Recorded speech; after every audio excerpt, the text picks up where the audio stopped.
There's so much nostalgia for LEGO Star Wars in the late 2000s and the early 2010s. A lot of this stems from the fact that the LEGO video games were on fire and that the Clone Wars was at its peak. However, through the mix of all this is a much forgotten part of LEGO Star Wars' history: the 10th anniversary line of sets. You see, LEGO Star Wars, which started in 1999, had hit its 10 years of being a licensed theme. And to celebrate that, LEGO decided to make a small lineup of sets that would celebrate this milestone in 2009. Of course, nowadays we're a lot more used to these celebrations. Last year we just had our 25-year celebration, and about 5 years ago we had our 20th. However, I personally never felt like those lineups ever competed against the originals from 2009. So today I really want to look back at all the products produced under this banner and ask the question, is this still LEGO's best celebration lineup? Or perhaps, is it just nostalgia? Before we head more deep into the video, I should mention while this is the first time that LEGO was celebrating themselves with an anniversary line, it's not the first anniversary they celebrated with LEGO Star Wars. In 2007, LEGO released the 30th anniversary of A New Hope line. This just included a small logo on some of the boxes and the gold C-3PO randomly included in some of the sets. But with that out of the way, let us dive head deep into LEGO's 10th anniversary of LEGO Star Wars. Starting out with the smallest set is the Echo Base, set 7749 and only with 155 pieces. Adjusted for inflation though, this set would cost around $35, which kinda puts things in perspective. The first figure we have is the exclusive Han Solo. You'll immediately notice his face doesn't have the pupils like most LEGO figures. This is because for these 10th anniversary sets, LEGO decided to make the figures a little more retro and mimic the original black dot eyes of the original minifigures. Personally, I'm a huge fan of this. The Han Solo is pretty good, and it was really cool to get an exclusive version of him at such a cheap set. Next we have two Rebel Troopers with these blank smiling faces. These guys I always thought were cool, and it was a good way to get a few of them here. The other two figures that are included are the traditional Snow Troopers. Again, these guys are basic, but they get the job done. Overall, I think this minifigure selection is a great deal for the price. First up, we have the Tauntaun, and this is actually the first time this creature was ever made into LEGO, and it was a huge selling point on the set. The overall look of him is really good, though the articulation is extremely limited to only the arms. You can of course fit Han Solo on the saddle and even store his blaster to the side. Overall, I think this Tauntaun looks great and was a fantastic addition to this small set. Next up is another iteration of the E-Web cannon. This thing looks good and is small but impactful. However, I do think the one from 2007 is a bit better of a build.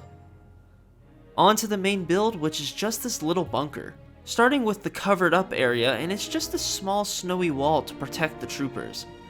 They have this little platform to stand on, which is nice, and it gives us one of our only play features.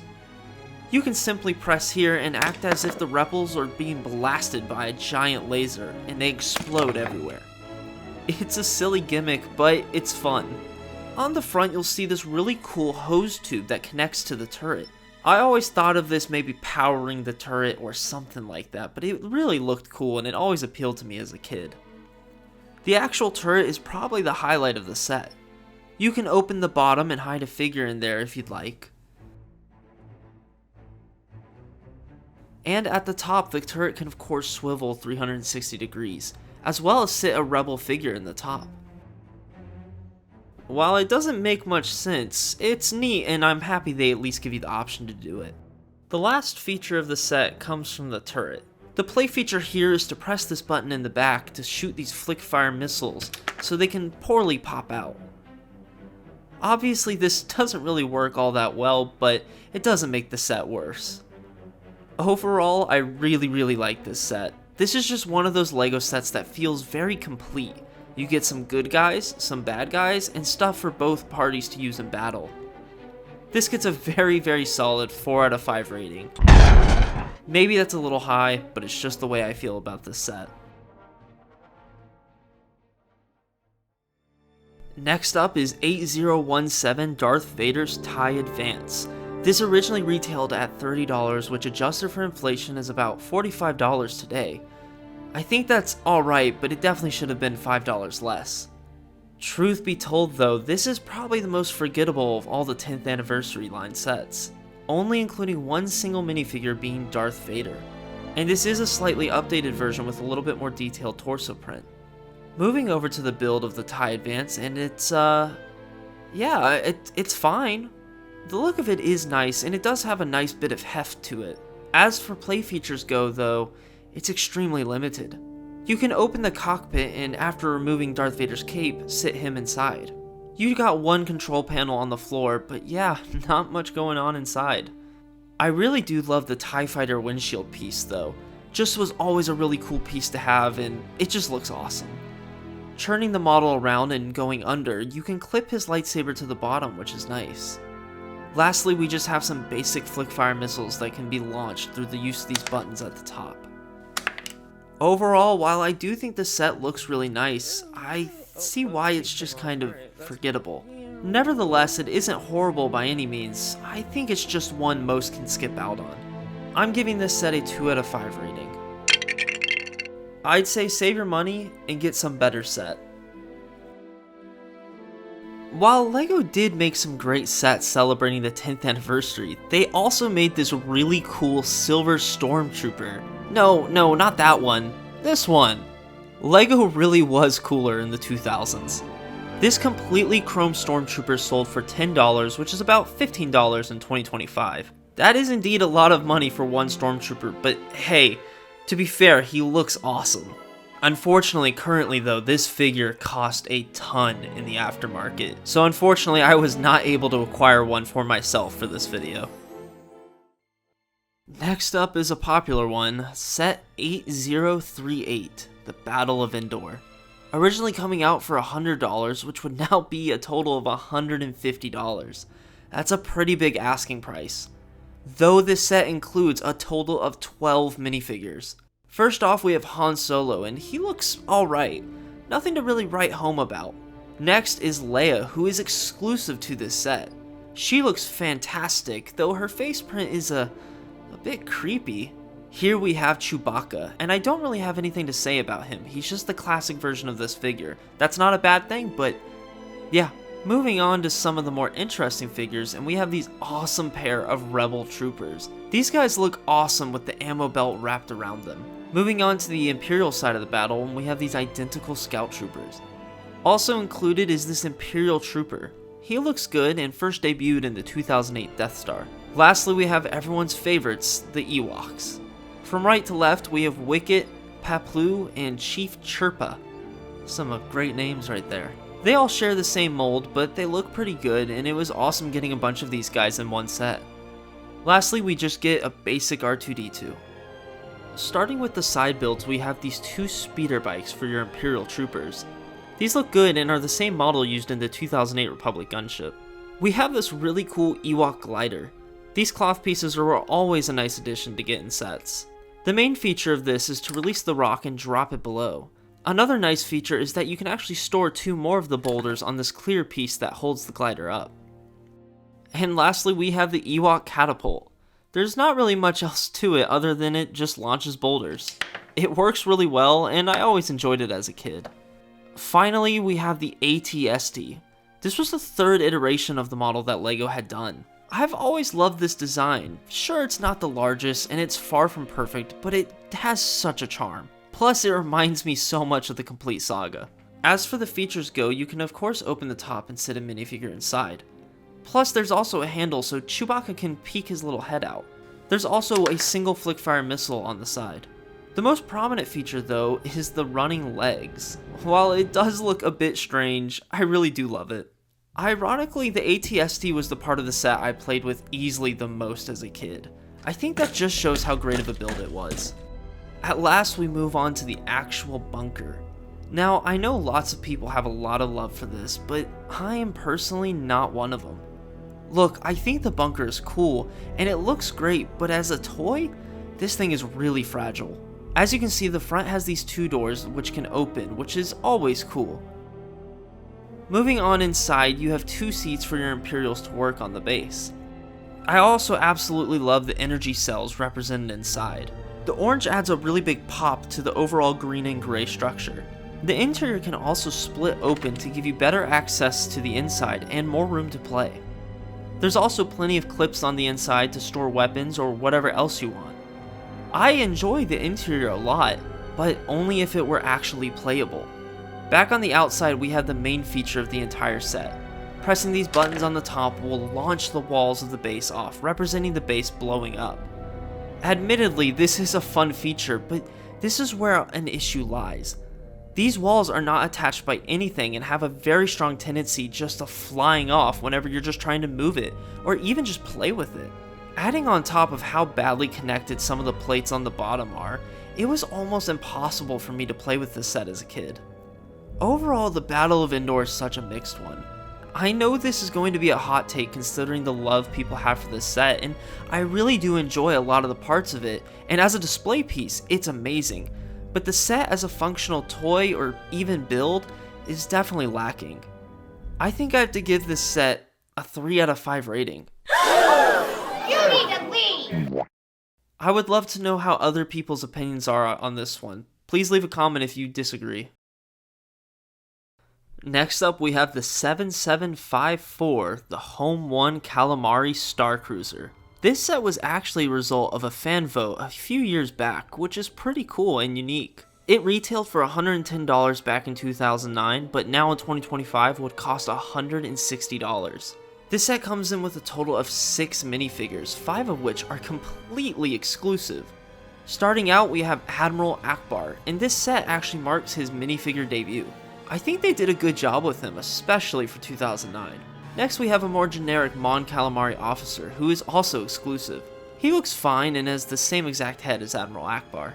Next, we have Crix Nadine, and while maybe not a major character in the films, his figure looks fantastic, and I always love getting any more rebel officers to build my army. Next, we get a very exclusive Lando. This figure is my favorite in the set. I love his gray cape and his overall attire. Something about these old Lando figures are just so charming. Next, we get an exclusive A-Wing pilot. He's a basic figure, but gets the job done. And lastly, we have a Mon Mothma, also making her minifigure debut. This is also the only time we've ever gotten Mon Mothma, shockingly enough. However, weirdly enough, she shares the same exact face as Princess Leia from the Battle of Endor. Creepy. I think it goes without saying that this is an incredible figure lineup, and makes that $160 price tag a lot more digestible. Before moving on to the main build though, we must take a look at the A-Wing. This A-Wing looks pretty solid and holds up to even today's standards. As always, your pilot can sit on the inside of the ship, and on the side we have some nice cannons that also act as flick-fire missiles. The main feature of this A-Wing though will come into play in just a little bit. Moving on to the playset, and the first thing is to note is just how massive it is. The set is a lot larger in person than I believe many people think. The set splits into 2 major sections. We'll start with the hangar. The hangar is the larger of the 2 sections, and the reason is so you can actually land the A-Wing inside and have enough room to spin it a full 360 degrees. You are able to do this through this knob at the front, which will allow you to move it forward and backward. Inside the hangar though is just lots of structure and room to move around. You have a hose piece on the side to fuel the A-Wing, which is a really good looking piece. Of course, the main feature though is to use the crane at the top of the hangar to lower the engine of the A-Wing down. You can actually place it inside the ship. For those familiar with this channel, this feature is very similar to the LEGO City construction site. While the play feature isn't perfect, and it is definitely finicky, it can be a lot of fun. Moving over, and you'll see the hangar and the bridge are connected by this doorway, which is something I always love. Not all LEGO sets do small things like this, but it really adds the connectivity of these 2 sections. And this room is where the rebels have their briefing over the 2nd Death Star. The Death Star hologram is represented by this trans neon orange bionicle piece. This room looks very good and has this classic rebel white color scheme inside their vehicles. There's plenty of room in here to stand your entire rebel fleet. Flipping the set around and we'll meet what might be the most iconic part of the set, the bridge of the Home 1. Here you can sit Admiral Akbar in his chair, which actually has a play feature incorporated into it. You're able to spin him all around and move him about through the use of another knob.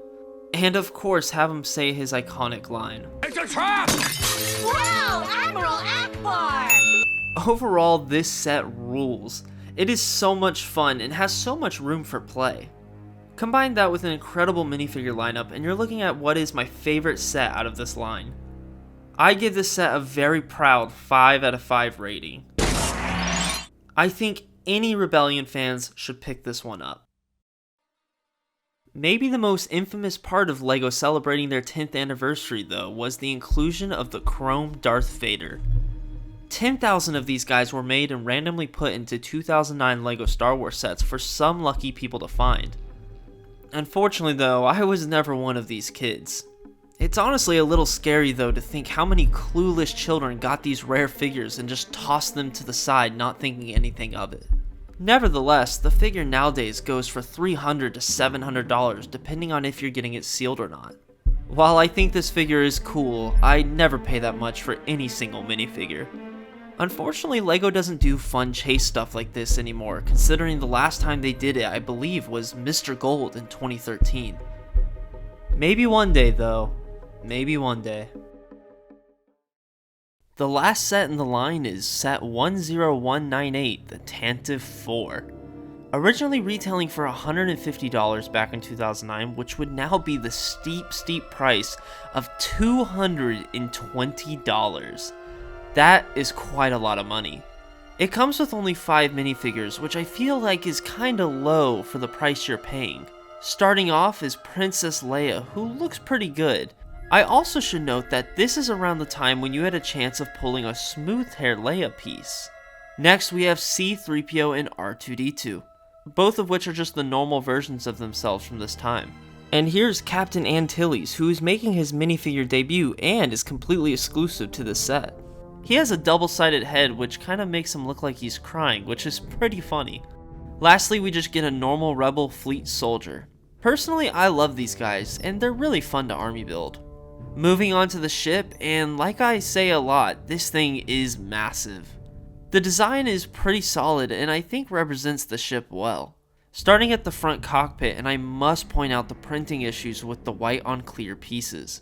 It just doesn't blend in very well with the actual white plastic LEGO uses. It personally doesn't bother me all that much, but I know it will to others. Opening up the cockpit and you have room for 2 pilots.